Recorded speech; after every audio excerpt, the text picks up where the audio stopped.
थेट जाऊया सांगलीला, मुख्यमंत्री बोलतायत.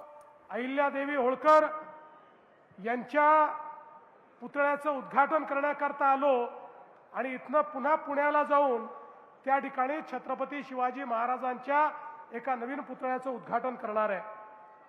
मला असं वाटतं की ज्यांनी आपल्याला स्वाभिमान दिला, ज्यांनी आपल्याला लोकप्रशासन दिलं, ज्यांनी न्याय आधारित व्यवस्था काय असते हे आपल्याला शिकवलं, अशा प्रकारच्या या महान व्यक्तिमत्वांचं दर्शन घेणं आणि त्यांच्या पुतळ्याचं उद्घाटन करणं हा माझ्या जीवनातला एक महत्त्वाचा क्षण मी समजतो.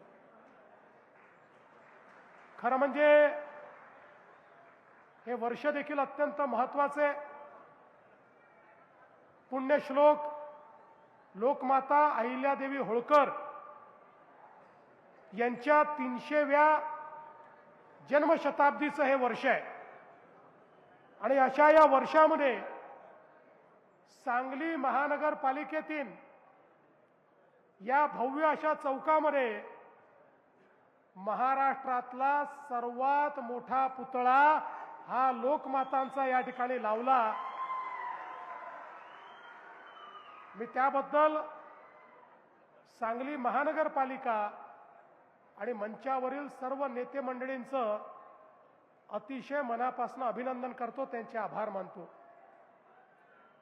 आपण जर मध्यम युग बघितला तर मध्यम युगामध्ये अनेक शासक झाले, पण छत्रपती शिवाजी महाराज असतील, पुण्यश्लोक अहिल्या माता असतील, यांचा जो राज्यकारभार आपल्याला पाहायला मिळतो, यामध्ये खऱ्या अर्थानं लोकशाहीची तत्व, समतेची तत्व या राज्यकारभारात आपल्याला पाहायला मिळतात.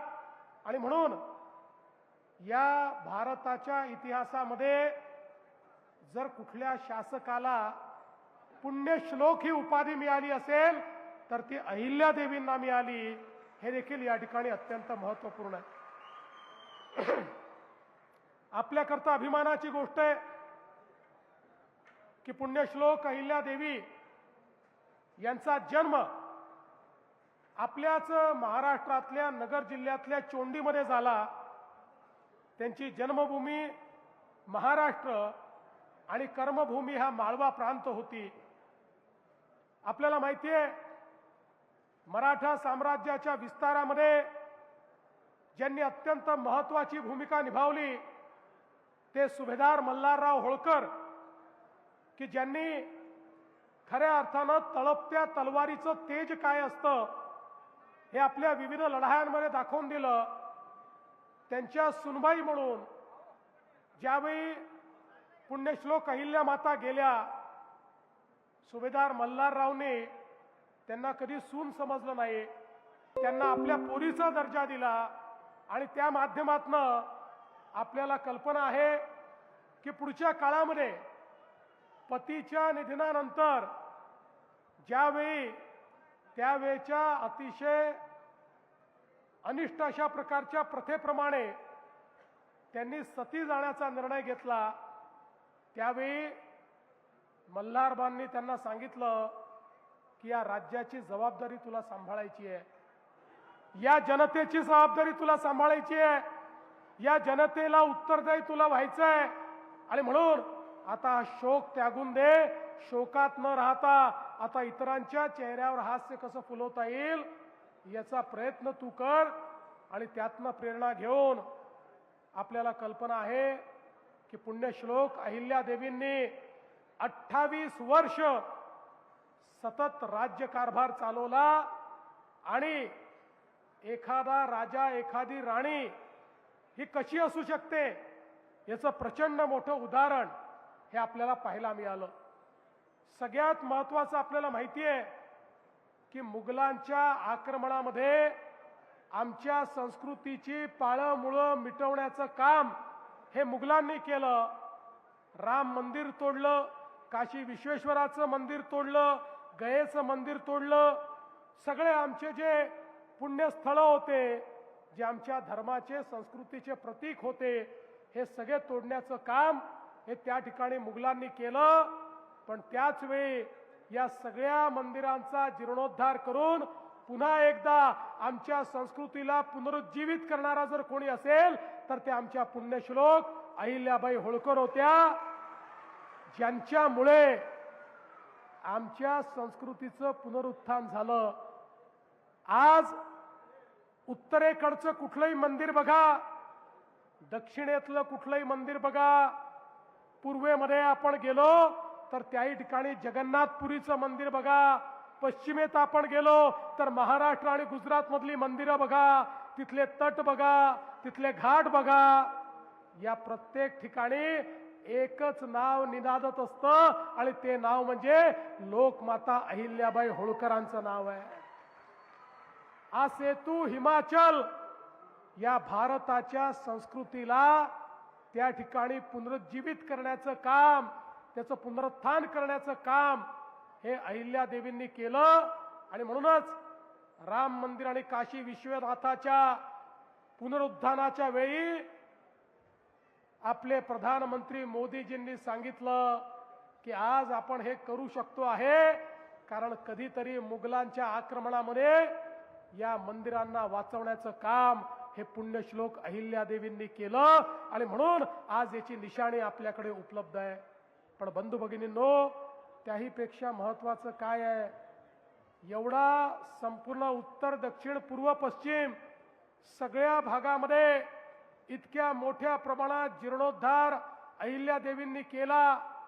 पण हा सगळा जीर्णोद्धार हा त्यांनी स्वतःच्या पैशातनं केला. जो माहेश्वरचं त्यांचं राज्य होतं, माळव्याचं जे राज्य होतं, त्या राज्याच्या तिजोरीतून एकही पैसा त्यांनी घेतला नाही, तर वैयक्तिक त्यांचं जे इन्कम होतं, वैयक्तिक त्यांच्याकडे जो निधी होता, त्या निधीतनं लाखो लाखो रुपये खर्च करून संपूर्ण देशामध्ये त्यांनी जीर्णोद्धाराचं काम केलं. आणि आपल्या राज्यातला पैसा मात्र राज्यातल्या सामान्य गोरगरीब जनतेच्या हिताकरता वापरण्याचं काम त्यांनी केलं. खऱ्या अर्थानं न्यायप्रिय राजा म्हणून, राणी म्हणून त्यांच्याकडे पाहिलं जातं, कारण त्यांनी विधवांच्या संपत्तीचा अधिकार बहाल केला. त्या काळामध्ये एखादी महिला विधवा झाली की तिची संपत्ती जप्त होत होती. त्या ठिकाणी पतीची संपत्ती तिला मिळत नव्हती, ती संपत्ती तिला मिळेल हा त्यांनी निर्णय केला. महिलांना शिक्षण मिळेल हा त्यांनी निर्णय केला. महिलांना अधिकार मिळेल हा त्यांनी निर्णय केला. आणि त्यासोबत गरीब आणि महिलांकरता वेगवेगळ्या प्रकारे शिक्षण असेल, रोजगार असेल, अशा अनेक गोष्टी त्यांनी केल्या.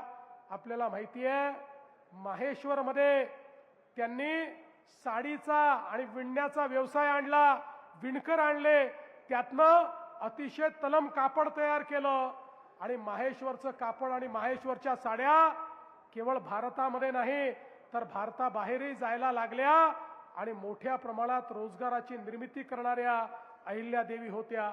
एवढंच नाही तर आपलं राज्य हे सुरक्षित राहिलं पाहिजे म्हणून पहिल्यांदा 17 प्रकारचे कारखाने त्या माहेश्वर राज्यामध्ये उघडणाऱ्या अहिल्यादेवी होत्या.